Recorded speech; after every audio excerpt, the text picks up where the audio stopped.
गरीब के मलाई मोमोज। क्या बात है सरिता, ये कोई टाइम है काम पर आने का? बारिश बहुत तेज हो गई थी भाभी, सड़क पर बहुत पानी भरा हुआ है, कोई रिक्शा भी नहीं मिल रहा था, बड़ी मुश्किल से। अब ये लंबी बात बताने की जरूरत नहीं है, बारिश का बहाना काफी है, रोज तेरे पास एक बहाना तैयार रहता है। सरिता की मालकिन उमा बहुत ही ज्यादा टोका टाकी करने वाली हो गई थी। इसी वजह से सरिता का वहाँ काम करने का मन नहीं था। कितनी बार कहा है तू उनका काम छोड़ दे, अब बारिश में भीगती हुई आई है और देख बुखार चढ़ गया, अब कल कैसे जाएगी काम पर? देखती हूँ, दवाई से थोड़ा उतरा है, ठीक होकर चली जाऊंगी। सरिता ने तो बोल दिया कि चली जाएगी, पर अगले दिन सरिता का बुखार और बढ़ गया। उसकी उठने की भी हिम्मत नहीं हुई। 2 दिन बाद सरिता हिम्मत करके काम पर पहुंची तो मालकिन ने उसे बहुत सुनाया। देख सरिता, मैं तुझे और नहीं झेल सकती, मैंने दूसरी काम वाली ढूंढ ली है, तू कहीं और काम ढूंढ ले। पर भाभी मेरी कोई गलती नहीं है, सच में मैं बहुत बीमार थी, उठा भी नहीं जा रहा था। और अगर मैंने तुझे काम पर रखा तो तेरी वजह से मैं जरूर बीमार पड़ जाऊंगी। नहीं, अब तू रहने दे, कल से मत आना। सरिता का काम छूट गया। अब वो नया काम ढूंढने लगी और फिर उसे एक ब्यूटी पार्लर में सफाई का काम मिल गया। सरिता, सुबह 10 बजे तुम्हें आना है और रात को 8 बजे तुम्हारी छुट्टी होगी। 8,000 दूंगी पहले, लेकिन काम पूरी मेहनत से होना चाहिए। पार्लर में पूरी साफ सफाई रखनी है, कस्टमर्स को पानी पिलाना और बाकी चीजों की देखरेख और साफ सफाई का जिम्मा तुम्हारा है। जी मैडम जी, आप निश्चिंत रहिए, मैं पूरी मेहनत से काम करूंगी। सरिता पार्लर में काम करने लगी। वो रोजाना सुबह 10 बजे काम पर आ जाती, पार्लर की साफ सफाई करती, पूरा दिन मेहनत से काम करती और महीने के 8,000 सरिता को मिल जाते। भले ही मेहनत थी पर एक तसल्ली थी। मैडम जी, बारिश बहुत तेज थी तो आने में देर हो गई, सॉरी, आप काम से तो नहीं निकालोगे? रिलैक्स सरिता, इसमें सॉरी बोलने की कोई जरूरत नहीं। बारिश इतनी तेज थी कि तुम क्या, मैं भी घर से नहीं निकल पाई और अभी 10:30 ही तो बजे हैं। बारिश में कस्टमर लेट ही आएंगे। मेरी मेकअप की बुकिंग दोपहर की है, तुम आराम से काम करो। उस दिन सरिता के चेहरे पर एक सुकून था। उसे एक ऐसी जगह नौकरी मिल गई थी जहाँ उसे इज्जत मिलती थी। ब्यूटी पार्लर में सरिता सबकी फेवरेट हो गई थी। मैडम जी, ये आपकी चाय। थैंक यू सरिता, मुझे इस चाय की बहुत जरूरत थी। सरिता के पार्लर में आ जाने से सभी को बहुत आराम मिल गया था। सरिता सारे काम झटपट कर लेती थी। सरिता को सैलरी भी टाइम पर मिल जाती थी। सरिता, ये लो तुम्हारी तनख्वाह। मैडम जी, आपने गलती से 10,000 कर दिए हैं। सरिता, गलती से नहीं किए, बढ़ा कर दिए हैं। अब से तुम्हारी सैलरी 8,000 नहीं 10,000 हो गई है। तुम यहाँ पर साफ सफाई के अलावा और भी काम करने लगी हो, इसलिए मैंने तुम्हारी सैलरी बढ़ा दी है। थैंक यू मैडम जी, आप बहुत अच्छे हो। उस दिन सरिता के चेहरे पर खुशी थी। सरिता के बेटे मोहित का जन्मदिन था, इसलिए सरिता उसके लिए बैट बॉल भी खरीदती हुई घर गई। मम्मी, मुझे लगा था कि आप मेरे जन्मदिन पर कुछ नहीं दोगे। थैंक यू मम्मी, अब मेरे पास भी अपना बैट होगा, मैं इसी से खेलूंगा, बार बार मांगना पड़ता था। मोहित, एक काम कर, कल जन्मदिन पर अपने दोस्तों को घर बुला ले। कल मेरी पार्लर की छुट्टी भी और तेरा जन्मदिन भी, मैं सबके लिए कुछ अच्छा बना लूंगी। और मैं केक ले आऊंगा। मम्मी, मेरा जन्मदिन भी आने वाला है, आप मुझे नई गुड़िया और नई फ्रॉक दोगे? हाँ, जरूर दूंगी मेरी परी।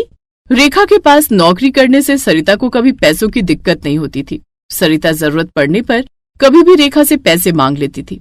रेखा को भी पता था कि सविता मेहनती और ईमानदार है, उसके काम से रेखा खुश थी।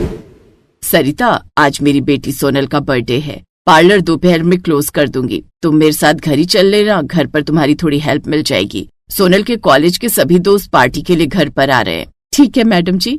दोपहर को पार्लर बढ़ाकर रेखा सरिता को अपने साथ घर ले आई। रेखा के हस्बैंड और दोनों बच्चे बर्थडे की डेकोरेशन देख रहे थे।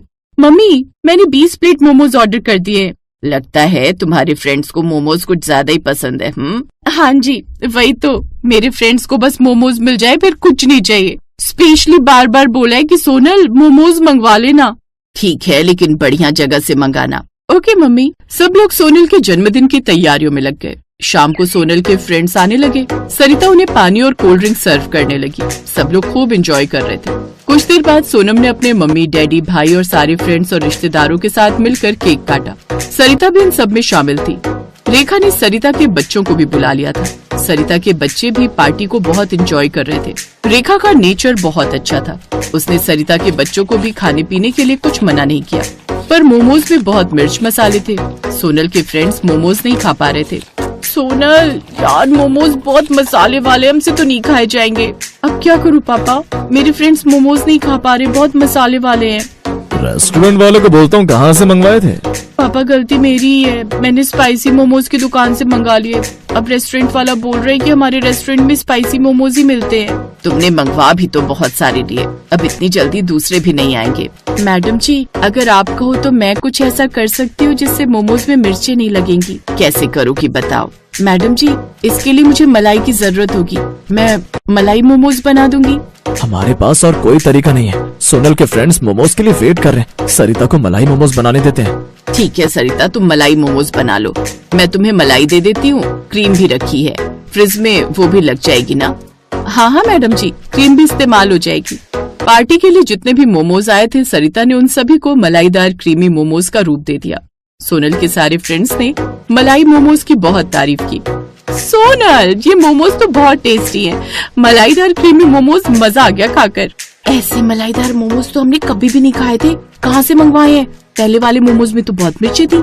ये वही मोमोज है, सरिता आंटी ने इन्हें मलाई मोमोज का रूप दिया है। तुम लोग को पसंद आए ना? थैंक यू सरिता, मुझे नहीं पता था कि तुम्हारे पास खाना बनाने का इतना बढ़िया हुनर भी है। इस हुनर को मैं आगे लाना चाहूंगी। उस दिन सरिता के हाथ के मलाई मोमोज की सबने बहुत प्रशंसा की। रेखा का दिमाग चला और उसने अगले दिन ही एक प्लान बनाया। संदीप, मैं सोच रही थी अगर मैं अपने ब्यूटी पार्लर के बाहर रेखा को मलाई मोमोज का ठेला लगवा दूं तो हमारी अच्छी खासी कमाई हो जाएगी। ब्यूटी पार्लर में लोग आएंगे और साथ में जब मलाई मोमोज देखेंगे तो जरूर खाएंगे। सरिता बहुत बढ़िया मलाई मोमोज बनाती है। आइडिया तो अच्छा है, करके देख लो।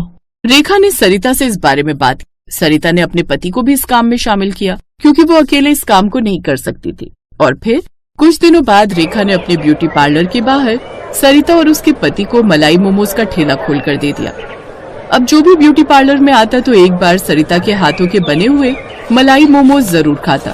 पहले रेखा सरिता को 10,000 रुपए तनख्वाह देती थी, पर अब सरिता और उसका पति पूरा दिन ठेला संभालते थे, इसलिए रेखा ने उन्हें 50,000 रुपए महीना देना शुरू कर दिया। सरिता और उसके पति को काम भी मिल गया और अब दोनों की मेहनत और रेखा की मदद ने उनकी आर्थिक स्थिति को ठीक कर दिया।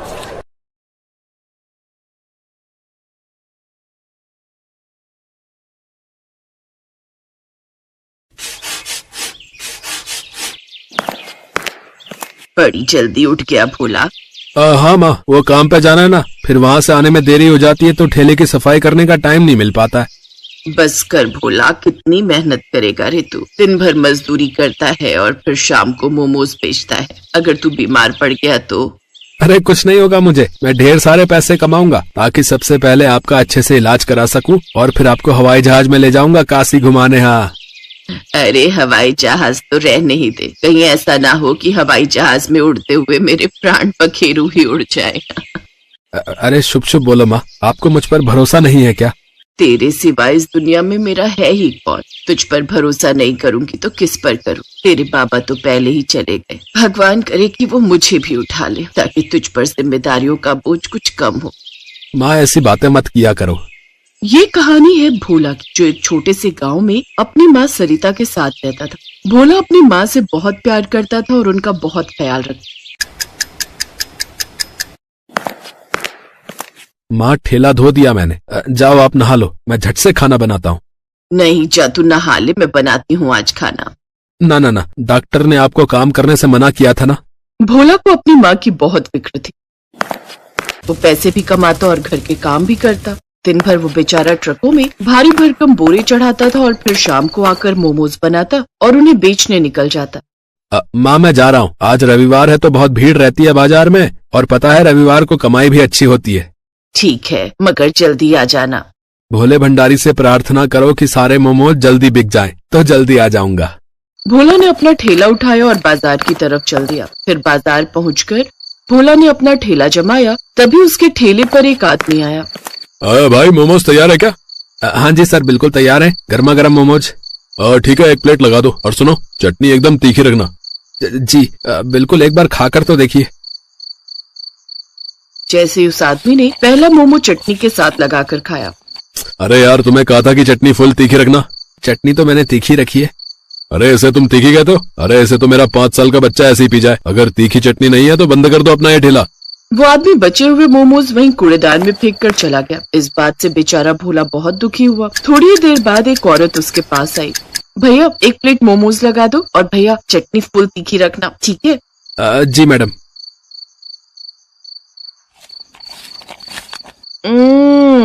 भैया मैंने कहा था आपसे कि चटनी फुल तीखी लगाना, और इससे बढ़िया तो मैं बर्फी खा लेती। पर मैडम ये तो काफी तीखी बनाई है मैंने। अरे ये क्या खाक तीखी बनाई आप? आपके मोमोज तो ठीक है पर आपको चटनी बनानी नहीं आती। अरे आप चटनी तीखी बनाना सीखो पहले, बाद में लगाना ठेला। मैडम वो मेरे पैसे किस बात के पैसे भाई? एक तो फीकी चटनी बना दी, ऊपर से पैसे मांग रहे हो। वो औरत भी भोला को सुनाकर चली गई। बहुत देर तक वो ग्राहकों का इंतजार करता रहा पर कोई भी उसके ठेले पर नहीं आया। उधर घर पे लगता है आज भी भोला के मोमोज नहीं बिक रहे हैं, तभी तो वो अभी तक नहीं आया। हे भगवान, कितनी जिम्मेदारियां हैं मेरे भोला पर। मेरे इलाज के लिए पैसे कमाते कमाते मेरा भोला खुद सूख गया। हे शंभुनाथ, या तो मुझे उठा ले या फिर कोई चमत्कार कर दे, कोई चमत्कार कर दे भोले भंडारी। उधर बाजार में भोला अपने ठेले पर उदास बैठा था और मन ही मन सोच रहा था, ऐसे तो मुझे फायदा होने की बजाय नुकसान होता जाएगा। कमाई कुछ हो नहीं रही और फिर कल के लिए मैदा भी लेना है, सब्जियां भी लेनी है और माँ की दवाइयां भी खत्म होने को आ गई। क्या करूं अब मैं? भोला ये सब सोच ही रहा था कि तभी उसके ठेले पर एक बहुत ही सुंदर सी लड़की आई। हालांकि उसके कपड़े बहुत पुराने और मैले से थे। सुनिए, मुझे बहुत भूख लगी है, सुबह से मैंने कुछ नहीं खाया, मुझे थोड़े से मोमरिका दे दो ना। है क्या? मोमरिका? देखिए यहाँ मोमरिका नहीं मिलते हैं। झूठ बोल रहे हैं आप, ये रखे तो है इतने सारे। अरे ये तो मोमोज है। अच्छा, आपके यहाँ इसे मोमोज कहते हैं, पर जहाँ से मैं आई हूँ इसे मोमरिका कहते हैं। अच्छा, खैर बताओ कितनी प्लेट चाहिए? खाने हैं कि पैक कर दूं? नहीं नहीं नहीं, बस एक प्लेट यही खाऊंगी। और सुनिए, मेरे पास पैसे नहीं है। कोई बात नहीं, वैसे भी मुझे ये फेंकने पड़ेंगे, कोई आ ही नहीं रहा। आज आपको जितने खाने हैं खा लो, वैसे भी मैं कल से मोमोज बेचूंगा ही नहीं। काशवी ने मोमोज की प्लेट हाथ में ले ली और जैसे ही उसने पहला मोमोज लाल चटनी के साथ लगाकर खाया। क्या हुआ? चटनी तीखी नहीं है ना? पता है मुझे, सब यही सुनाकर गए हैं मुझे। अरे पूरी तीखी कर रखी है मैंने, पर लोगों को तो चटनी में आग चाहिए, आग। मेरी तो समझ में नहीं आता कि बाकी दुकानदार अपनी चटनी में तेजाब डालते हैं क्या? मुझे आप वो मारीची दिखाएंगे जो आप चटनी में डालते हैं? क्या मारीची? ये क्या होता है? होता नहीं, होती है वो हरी हरी जो सूख कर लाल हो जाती है। अरे जो चटनी में पड़ती है। पता नहीं कहाँ से आई हो तुम मोमोज को मोमरिका कहती हो और मिर्च को मारीची कहती हो। खैर, और खाओगी? हाँ, चटनी इतनी भी बुरी नहीं है, एक प्लेट और दे दो ना।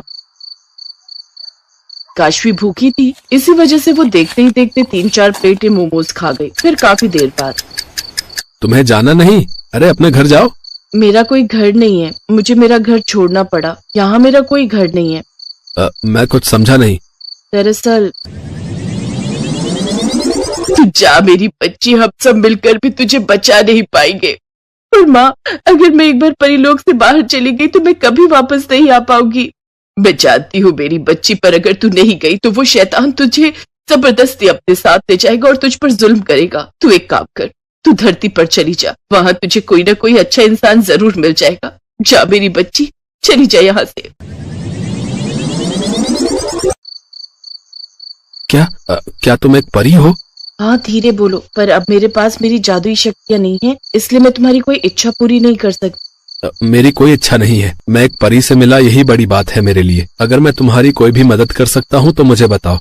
तुम वाकई बहुत अच्छे इंसान हो। इच्छा मांगने की बजाय तुम मेरी मदद करना चाहते हो। अगर ऐसा ही है तो मुझे कुछ दिनों के लिए आसरा दे दो, मैं फिर कहीं न कहीं अपना ठिकाना ढूंढकर चली जाऊंगी। ठीक है, तुम मेरे घर चल सकती हो, और चिंता मत करो, मेरे साथ मेरी माँ भी रहती है। काशवी भोला के साथ उसके घर चली गई और फिर भोला ने अपनी माँ को सारी बात बता दी। तूने ठीक ही किया भोला, जवान लड़की अकेले कहाँ जाएगी। काशवी भोला और उसकी माँ सरिता का स्वभाव देखकर बहुत खुश थे। फिर उसी रात वो चुपचाप उठी और उसने अपने जादू से भोला के आंगन में मिर्च का एक पेड़ लगा दिया और देखते ही देखते उसमें चमकदार और सुर्ख लाल मिर्च निकल आई। फिर वो सरिता के पास गई और उसके माथे पर प्यार से हाथ फिराकर वहां से चली गई। फिर सुबह के वक्त, अरे ये क्या, मैं तो बिल्कुल ठीक हो गई। अब ना तो कोई कमजोरी है और ना ही कोई दर्द। सच में माँ? हाँ भोला, पर ये कैसा जादू है? और वो देख, ये मिर्च का पेड़ यहाँ कैसे आया? हो ना हो ये जरूर मारीची का पेड़ है। माँ, ये सब काशवी ने किया है। हाँ बेटा, उसी की कृपा है। जा भोला और उसे कहीं से भी ढूंढ कर ला। इतना सुनते ही भोला घर से बाजार की तरफ भागा। थोड़ी देर बाद उसे काशवी एक पेड़ के नीचे बैठी दिखाई दी। ये सारा जादू तुमने किया है ना? पर तुमने तो कहा था कि तुम जादू नहीं कर सकती। मैंने तुम्हारी परीक्षा ली थी और तुम उस परीक्षा में पास हो गए। अच्छा, एक और एहसान करोगी मुझ पर? नहीं, मेरा जादू खत्म हो गया। मुझे तुम्हारा जादू नहीं बल्कि तुम्हारा साथ चाहिए, हमेशा हमेशा के लिए। बोलो, शादी करोगी इस मोमो वाले से? भोला की बात सुनकर काशवी शर्मा गई। कुछ दिनों बाद दोनों ने शादी कर ली। अब काशवी अपनी जादुई मिर्च से मोमोज की लाल चटनी बनाती और भोला मोमोज। और फिर एक दिन